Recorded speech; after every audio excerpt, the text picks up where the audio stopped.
Europe 1, le club de l'hiver. Thomas Hill.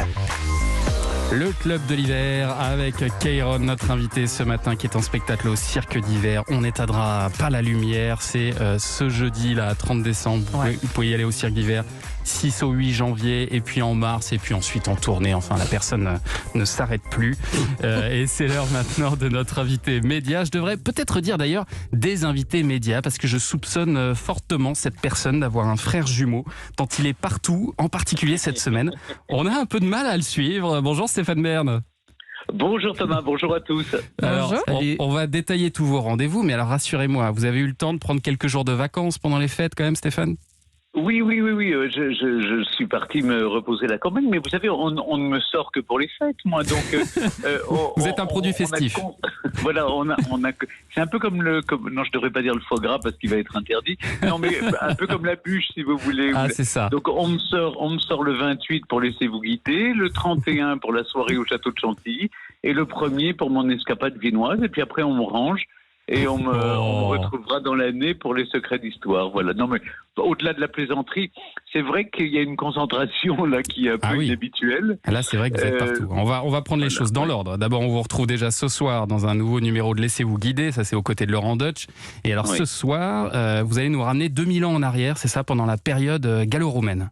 Ah oui, c'est une émission fascinante. D'abord parce qu'avec la 3D, on fait revivre, on ressuscite en quelque sorte des monuments prestigieux, des hippodromes, des palais impériaux de la Rome antique, et le pont suspendu à Arles. Non, c'est quelque chose d'assez étonnant, et c'est une émission à la fois instructive, on apprend plein de choses, et en même temps très éducative aussi, mais très divertissante. D'abord parce qu'avec mon ami Laurent Deutsch, on est deux passionnés d'histoire sans être historiens nous-mêmes, d'ailleurs on n'a jamais prétendu l'être, mais on partage notre passion et on découvre des lieux incroyables en les faisant grâce à la 3D qui ressuscite, et on se promène dans ces lieux. Et c'est vrai qu'on tord au passage le coup à certaines idées reçues sur nos ancêtres les Gaulois. Je ne sais pas si c'était nos ancêtres vraiment d'ailleurs, mais enfin en tout cas sur les Gaulois, sur les Romains, sur comment on vivait. Et puis surtout, ça nous sort de Paris, ce qui n'est pas désagréable, de montrer Arles, Nîmes, ma ville de Lyon. À propos des Gaulois, justement, on vous retrouve même à l'intérieur d'une BD d'Astérix. Ça, c'est quand même très très fort, ça. Ah, ça c'est très très fort. Ça c'est ça qui est magique, c'est que les coproducteurs ont développé un système pour rentrer à la fois dans les monuments, dans la BD. C'est de la 3D, mais c'est des ingénieurs en fait. Nous on est là un peu sur fond vert parfois. Oui, j'imagine.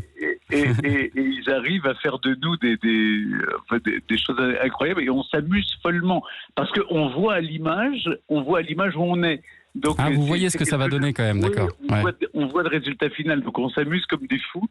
Et avec Laurent, on a ce côté taquin, amusant, on essaye d'épater l'autre. Et vous savez, c'est un système d'émulation.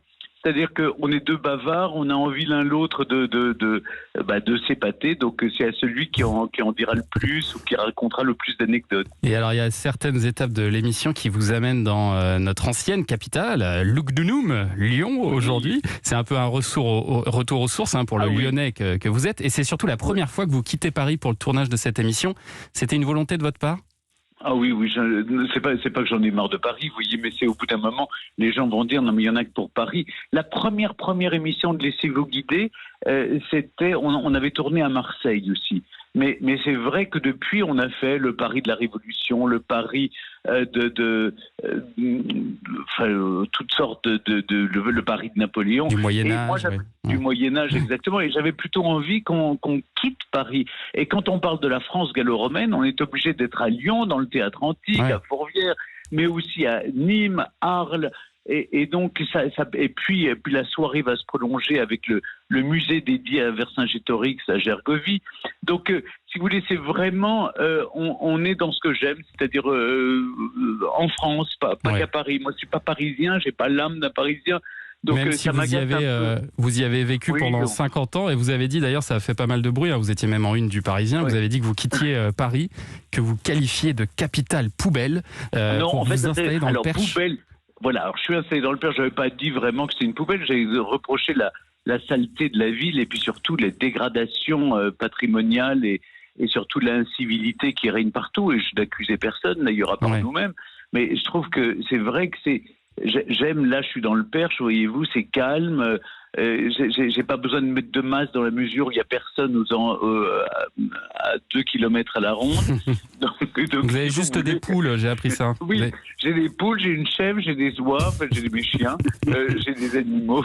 Et ça se passe très bien. Vous avez, je fais une cure, je vois des êtres humains toute l'année. Là, ça fait un peu du bien. Mais je vais vous dire, ce qui est bien, je ne sais pas si vous êtes comme moi, Thomas, mais moi, je n'ai pas l'esprit parisien. Ce côté un peu blasé, qui regarde le reste de la France avec un peu d'honneur de leçon. Moi, au contraire, ce que j'aime, c'est aller au contact de mes compatriotes et puis d'apprendre des choses. On est là pour apprendre, et puis comme on est passionné avec Laurent, on a envie de leur raconter après ce qu'on a appris. C'est de la transmission, simplement. Et alors, il y a une autre ville dans laquelle vous allez vous installer, mais alors pour un soir seulement, c'est Chantilly. On vous retrouve pour la seconde année consécutive à la tête du Réveillon de France 2. Ce sera l'un des rares feux d'artifice en France, d'ailleurs, donc il faut en profiter. À part le feu d'artifice, qu'est-ce qu'on verra dans cette grande soirée ? C'est effectivement une soirée festive où on va réunir sous cette voûte des grandes écuries des Princes de Condé. Et puis au château de Chantilly, j'en profite pour le dire, c'est la 2e collection de peinture française après celle du Louvre.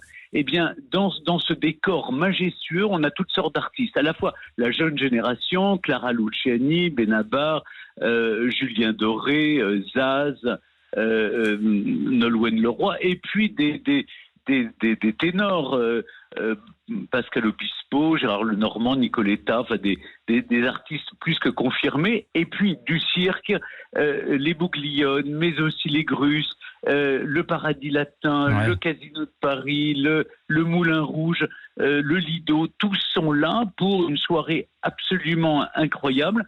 Et je vais vous dire, les artistes, quand ils sont dans un lieu du patrimoine, tout d'un coup, ils se sentent portés par la magie des lieux. Et ça change de ces émissions enregistrées des mois à l'avance dans un studio de la Plaine Saint-Denis, vous voyez. Enfin, vous l'avez enregistré quand même. Vous l'avez enregistré. On l'a enregistré il y a 3 semaines, vous voyez. D'accord. C'est tout frais.